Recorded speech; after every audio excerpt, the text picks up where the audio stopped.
Hi everyone, welcome to amazing biology. आज का हमारा टॉपिक है ट्रांसक्रिप्शन प्रोसेस इन प्रोकैरियोट्स। पहले हम जान सकते हैं ट्रांसक्रिप्शन होता कहाँ पे और क्या है। ट्रांसक्रिप्शन मतलब डीएनए के दो स्ट्रैंड में से एक स्ट्रैंड के साथ आरएनए बनाना, इसको ट्रांसक्रिप्शन कहते हैं। प्रोकैरियोटिक और यूकैरियोटिक में दोनों में भी ट्रांसक्रिप्शन होता है। प्रो में होता है, प्रोकैरियोटिक सेल्स में होता है सेल के अंदर, मतलब साइटोप्लाज्म में होता है, और यूकैरियोटिक में न्यूक्लियस के अंदर होता है। यूकैरियोटिक थोड़ा कॉम्प्लिकेटेड है, प्रोकैरियोटिक आसानी से हम प्रोकैरियोटिक पहले देख लेते हैं। ये मैंने डीएनए का डबल हेलिकल स्ट्रक्चर बनाया है। जब ये आरएनए बनेगा तब ये 3 डिवीजन में डीएनए बटेगा, मतलब पूरे डीएनए के साथ आरएनए नहीं बनता। 3 स्टेज होती है। प्रोमोटर में डीएनए बनना चालू होता है, ये प्लस पॉइंट है, यहां से डीएनए बनता है, मतलब एक्चुअल बनता है ट्रांसक्रिप्शन में। ये ट्रांसक्रिप्शन यूनिट जहां से स्टार्ट होता है, इसके एंड में और ट्रांसक्रिप्शन के स्टार्ट में, इसलिए इधर +1 नाम दिया है। ये जो पीछे का यूनिट है वो टर्मिनेटर यूनिट, उसको डाउनस्ट्रीम भी कहते हैं। ये प्रोमोटर यूनिट को अपस्ट्रीम भी कहते हैं। इसमें ट्रांसक्रिप्शन यूनिट में, ट्रांसक्रिप्शन में जब आरएनए बनता है, मतलब कोई भी न्यूक्लियोटाइड बेस पेयर बनते हैं, तो वो 5' to 3' बनते हैं। मतलब रीड नहीं करना, मैं बोल रहा हूं बनते हैं। रीड करेंगे तो वो 3' to 5' रीड करेंगे, और बनेंगे न्यू सिंथेसाइज जब होगा न्यूक्लियोटाइड कोई भी आरएनए या डीएनए, वो 5' to 3' ही बनते हैं। तो इसमें बनेगा कैसे 5' to 3'? तो मैं बोल रहा हूं इधर से बनेंगे। ये कैसे? नीचे वाले स्ट्रैंड को ही अटैच आरएनए बनाएगा, आरएनए पॉलीमर। इसके पीछे भी एक रीजन है, जहां भी ये 1+ है उसके पहले -10 पे 0 कोई नहीं होता, 0 न्यूक्लियोटाइड बेस नहीं होते, मतलब नहीं माना जाता। -1 से स्टार्ट होता है इधर, ऐसा -10 पे ये टाटा बॉक्स या प्रिब्नो बॉक्स इसको कहते हैं, 6 न्यूक्लियोटाइड बेस होते हैं, TA ऐसे करके। ये मिडल वाला -10 होगा, इसके पीछे -7 से स्टार्ट होगा, और ये -12 या 30 पे खत्म होगा। और इसके बाद -35 पे भी एक न्यूक्लियोटाइड का 6 न्यूक्लियोटाइड 6 होते हैं, TTGACA ऐसे करके, इसको कहते हैं जीसी बॉक्स। ये टाटा बॉक्स, और इसको प्रिब्नो बॉक्स। प्रिब्नो बॉक्स मतलब डेविस प्रिब्नो जो साइंटिस्ट है उनके नाम पर इसको प्रिब्नो बॉक्स कहते हैं, और ये जीसी बॉक्स कहते हैं इसको। ये टाटा बॉक्स और जीसी बॉक्स जिस स्ट्रैंड के ऊपर होंगे उसके अपोजिट स्ट्रैंड में आरएनए पॉलीमर आरएनए सिंथेसाइज करेगा इसके साथ। मतलब ये टेम्पलेट डीएनए टेम्पलेट स्ट्रैंड मानकर इसके ऊपर आरएनए बनाएगा, आरएनए पॉलीमर, और ये उसका नॉन टेम्पलेट स्ट्रैंड होगा। मैं इसको नाम देता हूं इधर,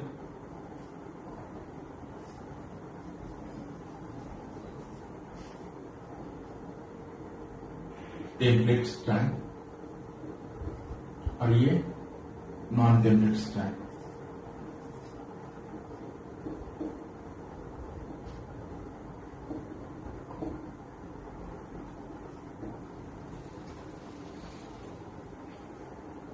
तो अब चलते हैं आरएनए पॉलीमर, जो मेन इस ट्रांसक्रिप्शन को पूरा करेगा।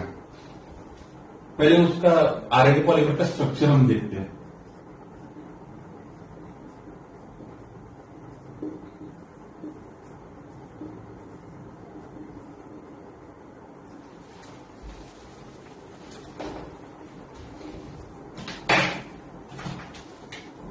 आरएनए के स्ट्रक्चर में 6 सब यूनिट होते हैं।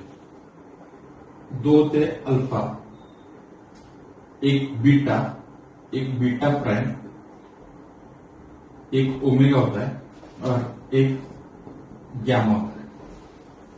ये 6 सब यूनिट का आरएनए पॉलीमर का स्ट्रक्चर होता है।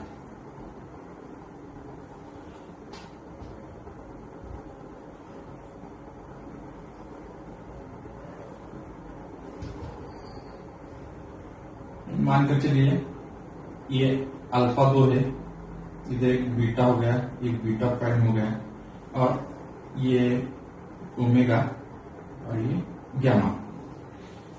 ऐसा आरएनए पॉलीमर का स्ट्रक्चर होता है, उसको होलो एंजाइम कहते हैं।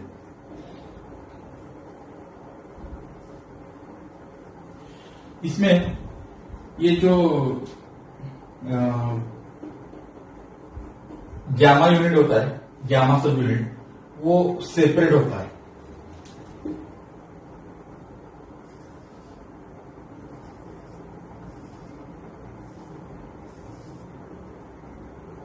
ये दो अल्फा, इधर बीटा, एक बीटा प्राइम, और इधर बीच में आ गया ओमेगा, प्लस ये इधर गामा सब यूनिट।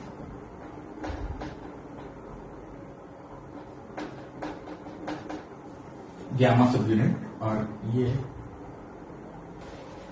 Core enzyme.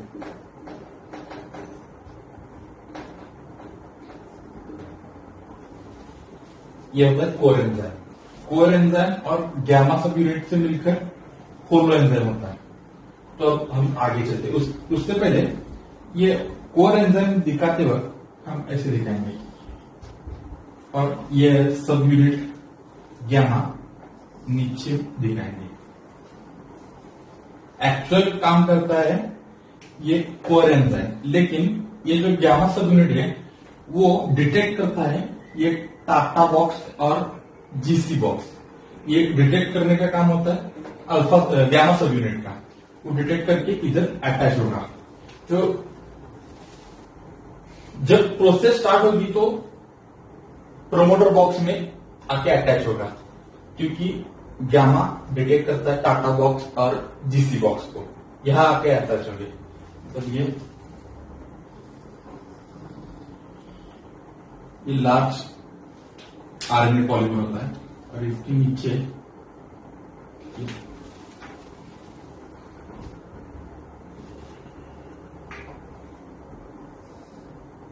गामा सब यूनिट अटैच है।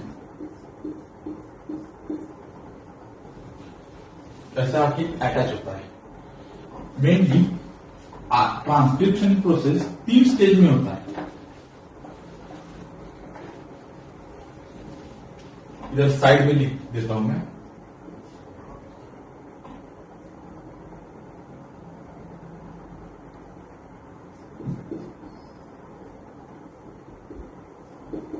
इनिशिएशन, दूसरा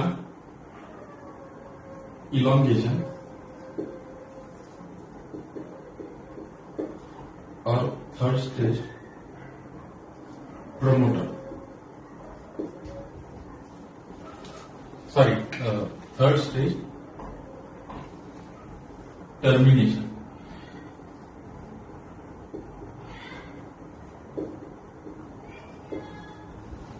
ये 3 स्टेज में ट्रांसक्रिप्शन प्रोसेस होती है। तो पहले स्टेज में ये इनिशिएशन स्टेज में यहां से आरएनए बनना चालू होता है। तो मैं ये नीचे बना देता हूं डायग्राम।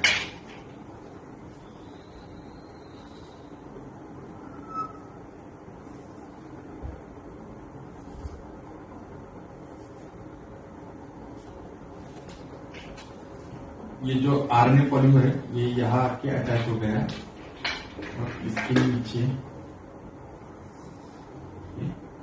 गामा सब यूनिट।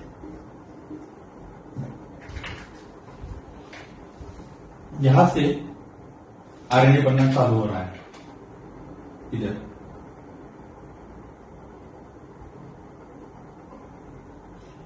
ये 5' से स्टार्ट होगा और 3' को एंड होगा। ऐसा 5 to 3' आरएनए बनता रहेगा। इसको नाम देना भूल गया मैं। ये 5', ये 3', ये 5', ये थ्री डैश इधर है, इसलिए 5 डैश से स्टार्ट हो गया। और टेम्पलेट आरएनए नीचे वाला है, इसलिए नीचे के स्ट्रैंड से आरएनए बनना चालू हो गया। जब ये 9 न्यूक्लियोटाइड बेस पेयर बनाता है, ये जो आरएनए नया बन रहा है, ये 9 न्यूक्लियोटाइड बेस पेयर बनता है, तब इसका ये नीचे वाला गामा सब यूनिट है वो यहां से रिमूव हो जाता है। जब ये आरएनए पॉलीमर यहाँ डीएनए को आके अटैच हो जाता है, तब इधर हाइड्रोजन बॉन्ड होते हैं, वो ब्रेक भी आरएनए पॉलीमर करता है। मतलब हेलिकेज एंजाइम जो हमने रेप्लिकेशन में देखा था, डीएनए रेप्लिकेशन में, उसमें हेलिकेज एक एंजाइम था जो हाइड्रोजन बॉन्ड ब्रेक करता था। वैसे ये आरएनए पॉलीमर खुद एक ही एंजाइम सब प्रोसेस एक ही एंजाइम करता है।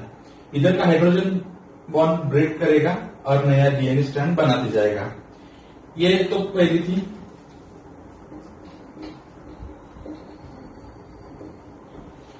Initiation stage. अब हम आगे देखेंगे, ऐसा ये बनाते बनाते बनाते बनाते जा रहा है। जब ये यहां से आगे अटैच होगा, यहां से समझ लीजिए यहां अटैच होगा, तो क्या प्रोसेस होगी? ये जब हाइड्रोजन बॉन्ड ब्रेक करता है आरएनए पॉलीमर, तो यहां भी एक ट्रांसक्रिप्शन बबल बनाता है। जैसे रिप्लिकेशन में रिप्लिकेशन बबल बनाता था, वैसे इधर आरएनए ट्रांसक्रिप्शन बबल बनाता है। और ब्रेक किया हुआ हाइड्रोजन बॉन्ड, इधर हाइड्रोजन बॉन्ड ब्रेक करेगा और नया आरएनए बनाएगा।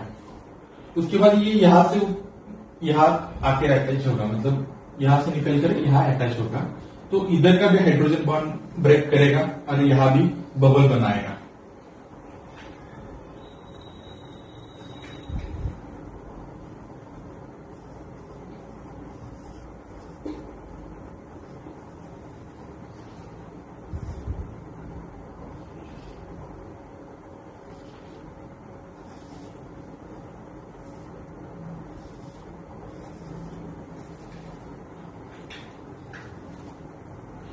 ये जब नीचे का अल्फा सब यूनिट निकलता है, तो इसको आगे मूव करने में एक गति मिल जाती है। जैसे वेट लॉस होता है और आगे मूव होने में मदद होती है। इसलिए ये इसका काम था सिर्फ टाटा बॉक्स, प्रिग्नो बॉक्स या जीसी बॉक्स डिटेक्ट करना और आरएनए पॉलीमर को वहां अटैच करना। ये अल्फा गामा सब यूनिट का वो काम था। यहां से रिमूव होने के बाद ये आसानी से आगे मूव हो सकता है, तो ये यहां से निकलकर आगे अटैच होगा, ऐसा होगा। जो इधर के 9 बेस पेयर है, उसके बाद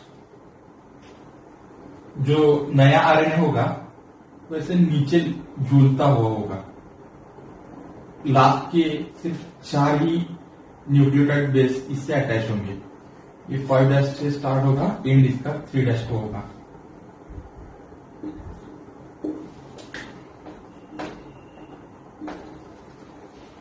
ये होगी इलोंगेशन प्रोसेस, मतलब डीएनए आरएनए ग्रो हो रहा है। इसके बाद टर्मिनेशन प्रोसेस, ये तो इतनी आसान थी, लेकिन टर्मिनेशन प्रोसेस थोड़ी सी डिफिकल्ट है, तो मैं वो आपको सबसे आसान तरीके से समझाता हूं।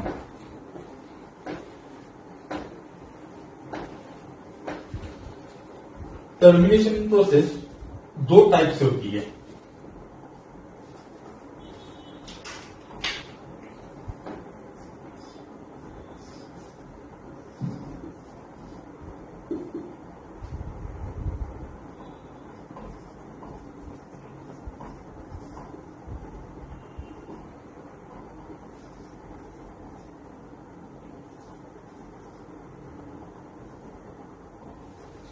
एक तो रो इंडिपेंडेंट और एक तो रो डिपेंडेंट, मतलब इसमें कोई प्रोटीन नहीं लगता। रो डिपेंडेंट पर रो प्रोटीन लगता है, तो हम इसमें देखेंगे। तो पहले बेसिक हम देखेंगे कि टर्मिनेशन में कहां तक आता है।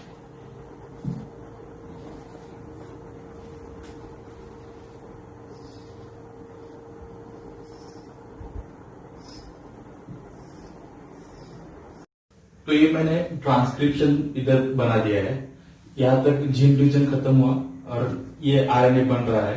ये कॉम्प्लीमेंट्री आरएनए जो इसका होगा वो मैं इधर नीचे दिखा रहा हूं। ट्रांसक्रिप्शन रीजन कंप्लीट होने में जैसे ही टर्मिनेटर रीजन में आरएनए आता है, आरएनए पॉलीमर आता है, तब इधर रिपीट यूनिवर्सल रिपीटेड रीजन होते हैं। न्यूक्लियोटाइड के सिक्स यूनिवर्सल रिपीटेड बॉन्ड होते हैं इधर प्रेजेंट, और इसके बाद 4 कोई भी हो सकते हैं, इसलिए मैंने इधर XX लिखा है। और इसका ही रिपीटेड ये होगा, मतलब मान कर चलिए सी बॉन्ड करेगा जी से, जी बॉन्ड करेगा सी से, सी बॉन्ड करेगा जी से, ऐसा कोई भी हो सकते हैं, लेकिन ये यूनिवर्सल रिपीट होगी। ये 6 और इसके बाद 4 का गैप होगा और फिर से 6 न्यूक्लियोटाइड यूनिवर्सल रिपीटेड होंगे। तो जो आरएनए पॉलीमर आरएनए बनाएगा वो ऐसा होगा। ये इधर इलॉन्गेशन प्रोसेस में हमने देखा कि आरएनए बाहर है और ये आरएनए इधर मैंने बनाया है नीचे।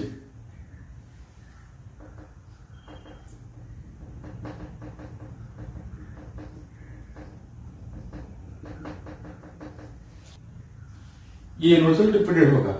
इसके बाद दोनों भी, मतलब रो इंडिपेंडेंट और रो डिपेंडेंट, दोनों भी टर्मिनेशन में सिर्फ एक प्रोसेस होती है। ये ऐसा इधर एक स्ट्रक्चर तैयार करता है, ऐसा, मतलब ये स्ट्रक्चर में इधर निकाल कर आपको दिखाता हूं।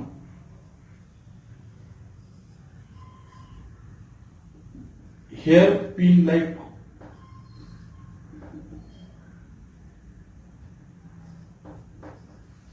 लाइक या स्टेन लूप ऐसा स्ट्रक्चर बनाता है। इसमें होता क्या है, ये 6 एक दूसरे से बॉन्ड बनाते हैं, जो हमने बोला था, मतलब ये आरएनए है ऐसा मानकर चलिए। इधर आरएनए मैंने साइड में निकाला है। पहला जी होगा, उसके बाद सी, जी, यू, सी, और ये बॉन्ड करेगा जी, पहला सी से, ये सी से, सी इधर इसलिए जी से, जी बॉन्ड करेगा साइटोसिन से, यू है तो एडेनिन, सी है ग्वानिन, और ये जो इधर के वाई इधर नीचे, ये 4 बॉन्ड वैसे रहेंगे। तो जब यहां तक प्रोसेस होती है, यहां तक प्रोसेस होने के बाद जब ये हेयर पिन लाइक लूप तैयार होता है, तब आरएनए पॉलीमर को पॉज होता है, मतलब एक झटका आता है और आरएनए पॉलीमर पॉज होता है। उसमें रो इंडिपेंडेंट प्रोटीन में हम पहले देखेंगे। इसके बाद एक adenine rich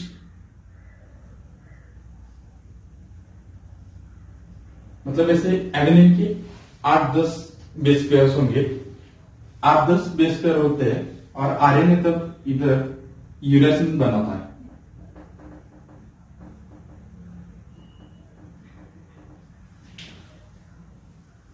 guanine cytosine triple bond करते हैं, वो स्ट्रॉन्ग बॉन्ड होता है। एडेनिन थाइमिन जो बॉन्ड करता है वो स्ट्रॉन्ग बॉन्ड होता है, लेकिन एडेनिन और यूरेसिन का बॉन्ड होता है वो वीक बॉन्ड होता है। इसलिए जब इसको झटका आता है आरएनए पॉलीमर को, आरएनए बनाते हो, तब इसके बॉन्ड्स ब्रेक हो जाते हैं। मतलब ये यूरेसिन और नीचे मान लीजिए ये मैं स्ट्रैंड बना रहा हूं, टेम्पलेट स्ट्रैंड, तो इधर आरएनए होंगे, आरएनए से बॉन्ड कर रहे हैं। इसको जब आरएनए पॉलीमर को जब झटका आता है तो ये सभी के सभी बॉन्ड्स ब्रेक कर देता है और आरएनए सेपरेट हो जाता है। इसमें रो प्रोटीन की कोई जरूरत नहीं होती, इसलिए यहां तक ये प्रोसेस होती है रो इंडिपेंडेंट। लेकिन रो डिपेंडेंट में कई बार ये एडेनिन रिच रीजन नहीं होता, मतलब टेम्पलेट स्ट्रैंड पे एडेनिन नहीं होते, यहां दूसरे कोई भी मॉलिक्यूल्स हो सकते हैं, मतलब ग्वानिन, साइटोसिन, एडेनिन, थाइमिन, ऐसे कोई भी बॉन्ड्स होते हैं, तब ये आरएनए उसके साथ बॉन्ड करता है, मतलब ग्वानिन बनाएगा साइटोसिन से, साइटोसिन ग्वानिन, एडेनिन यूरेसिन से, थायमिन एडेनिन से, ये ऐसे बॉन्ड ब्रेक करता है। जब इसको झटका लगता है वो ये ब्रेक नहीं कर पाता, तो इसके लिए आरएनए में जब पहले 20 या 25 न्यूक्लियोटाइड बेस पे होते हैं, तब इसको एक प्रोटीन आके अटैच होता है। जो हमने आरएनए बनाए, इधर 20-25 न्यूक्लियोटाइड बेस पे होने के बाद रो प्रोटीन आके अटैच होता है, और रो प्रोटीन और जो हमारा आरएनए पॉलीमर है उसके सेम स्पीड से ये आगे चलते रहते हैं। मतलब आरएनए ये क्रॉस करते करते आगे जाता है, और RNA polymer DNA strand read करते हुए नया आरएनए स्ट्रैंड बनाते हुए आगे चला जाता है। इन दोनों का स्पीड एक जैसा होता है, लेकिन रो इंडिपेंडेंट प्रोटीन आरएनए को कैप्चर नहीं कर पाता, पकड़ नहीं पाता, क्योंकि इन दोनों की स्पीड सेम होती है। जब ये हेनले लूप जब ये हेयरपिन लाइक लूप स्ट्रक्चर इधर बनता है और आरएनए को झटका लगता है, तब तक ये प्रोटीन आरएनए के पास, आरएनए पॉलीमर को क्रॉस करते हुए ये सभी जो बीच, मतलब मान के चलिए इधर है, ऐसा क्रॉस करते करते आगे चला जाता है, और इधर आरएनए पॉलीमर है ऐसा मान कर चलिए, ये क्रॉस करते करते इधर हाइड्रोजन बॉन्ड जो होते हैं जो लूप में बने हुए वो भी ब्रेक करता है, और इधर की भी बॉन्ड ब्रेक कर देता है, और यह आरएनए सेपरेट होता है। रो डिपेंडेंट में आरएनए प्रोटीन का यूज हुआ है यहां, और रो इंडिपेंडेंट में एडेनिन रिच पोर्शन था न्यूक्लियोटाइड टेम्पलेट स्ट्रैंड का, इसलिए वो ब्रेक, मतलब झटका लगने से वो ब्रेक हो गए हाइड्रोजन बॉन्ड। जब आरएनए सेपरेट होता रहता है, मतलब मान के चलिए इधर आरएनए बन चुका है और इधर से ये नीचे झूल रहा है, तब ये जो डीएनए अपना पहले जैसा हाइड्रोजन बॉन्ड फिर से बना लेता है। यहां से जब ये आरएनए निकलता है, तब भी टर्मिनेटर रीजन में फिर से अपने हाइड्रोजन बॉन्ड डीएनए बना लेता है। इसको पूरी प्रोसेस को कहते हैं transcription process. Thank you for watching my video. Please subscribe channel.